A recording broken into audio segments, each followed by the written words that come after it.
In the basement of a house in Long Island, New York, USA, there was a massive iron barrel weighing hundreds of kilograms. The house containing this barrel had changed owners multiple times, but for over 30 years, no one dared to open it.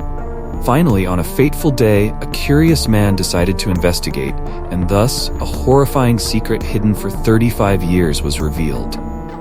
The story unfolded in 1999 in the state of New York, located in the northeastern United States, one of the country's most economically developed regions. Specifically, it took place in Long Island, a southeastern island in New York within Nassau County. There, a man named Cole Horn had been living in the town for 9 years. One day in 1999, Cole Horn planned to move out of the house. While cleaning up, he stumbled upon an iron barrel, a discovery that would change his life forever. On Thursday, September 2nd, 1999, Cole hired movers to pack and transport his belongings in preparation for the new owners. During the cleanup, one of the movers noticed a large iron barrel in the basement. The barrel was rusty, with illegible writing on its surface, indicating that it had been there for a very long time. It took 3 movers working together to lift the barrel out of the basement. However, they couldn't load the heavy barrel onto the moving truck and left it in an open area in front of the house, advising Cole to handle it himself. Curious about the barrel, Cole decided to open it. Using a crowbar, he pried open the lid. As the lid came off, a putrid stench overwhelmed him, leaving him stunned. Inside the barrel was a dark, sludgy substance. Upon closer inspection, he noticed a shoe and a human hand. Terrified, he immediately ran into the house and called the police. The police quickly arrived at the scene, cordoned off the area, and transported the barrel to the crime lab for examination. The iron barrel had a capacity of 208 liters and weighed about 160 kilograms. After hours of work, forensic technicians extracted the contents, including the remains of a woman. The woman was dressed neatly, though her clothing style appeared outdated, resembling fashions from the 1960s. Inside the barrel was a greenish liquid, identified as a chemical mixture used for preserving bodies. Other items recovered included a handbag, makeup, an address book, a metal ring, a necklace, and a box for eyelash curlers. The address book was heavily damaged by the chemicals, making it difficult to read. A forensic examination revealed that the victim was 9 months pregnant and had died from a severe blow to the head. Police began investigating the woman's identity, focusing on missing Hispanic women in New York. However, the search criteria yielded too many potential matches. The iron barrel bore a serial number and the name of a chemical factory in New Jersey. The factory confirmed that the barrel had been manufactured in 1965 to store dye chemicals. The specific dye was discontinued in 1971. Through further investigation, police determined that the barrel had been in the house since it belonged to its first owner, Howard Blink, in the 1960s. Currently residing in Florida, Howard became the next person the police planned to question to unravel the mystery. The police continued their investigation by interviewing elderly neighbors in the area about the first owner of the house.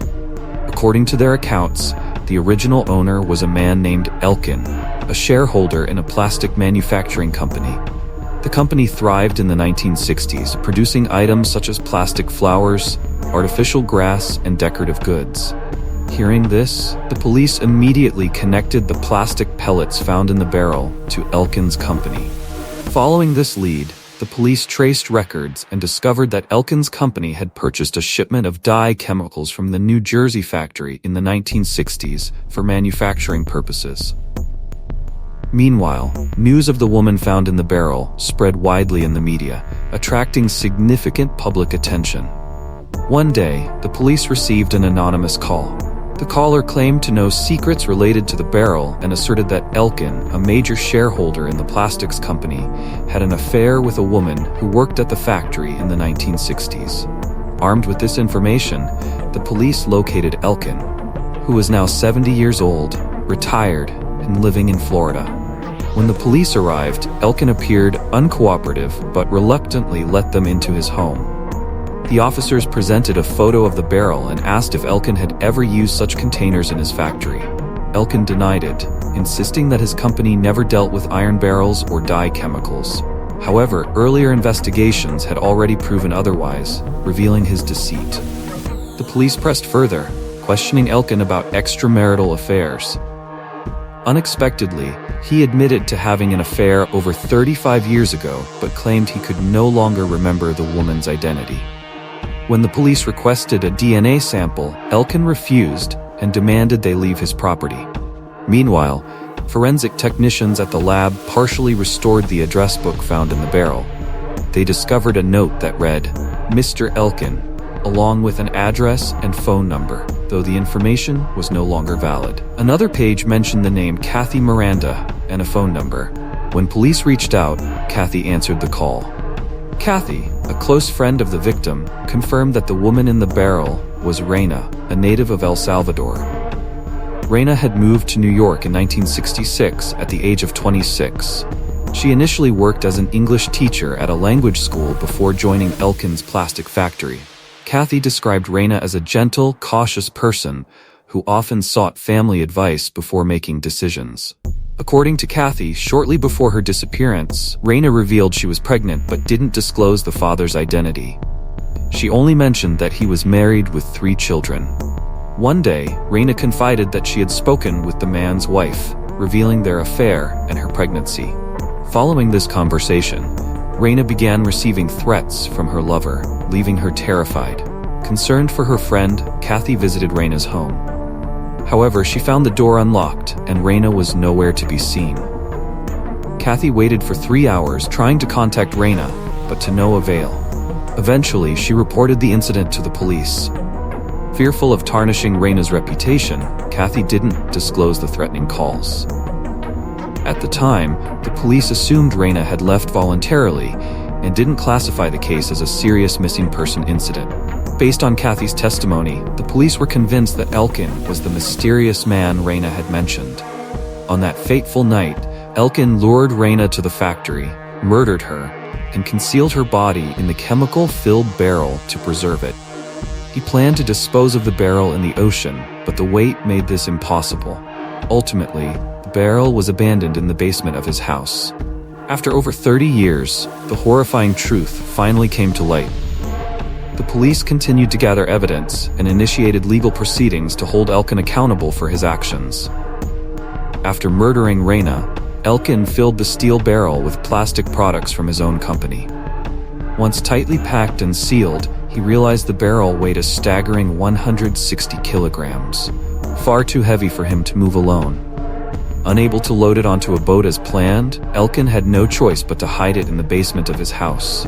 The barrel remained undisturbed for 35 years, its horrifying secret concealed, until the home's 4th owner stumbled upon it out of curiosity, moving an old steel cabinet and exposing the grim truth.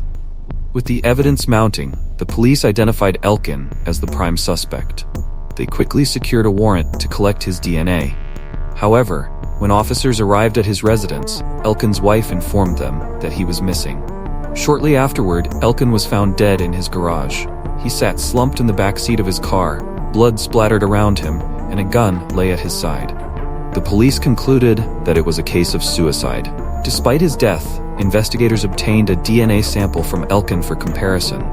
The results revealed a 99.93% match to the unborn child found in Reyna's womb, confirming that Elkin was the father and the perpetrator behind this tragedy. Following the case's resolution, journalist Oscar Cora documented the story in New Day. He didn't stop there. His search for Reyna's family led him to El Salvador, where he eventually found her mother, a 95-year-old woman. Upon learning the fate of her daughter, who had been missing for 35 years, the elderly woman was overcome with grief. Her greatest wish had been to see her daughter one last time, a dream that could now never come true. Reyna had paid the ultimate price for a tangled love affair that ended in betrayal and violence. At the very end of the address book found in the steel barrel, a haunting note was discovered, believed to have been written by Reyna herself in her final moments. Its words, addressed to Elkin, expressed her despair and resignation. "Don't be angry with me for telling the truth." This story, though closed, leaves behind enduring lessons about greed, betrayal, and the devastating consequences of poor decisions. Thank you for watching, and see you in the next video.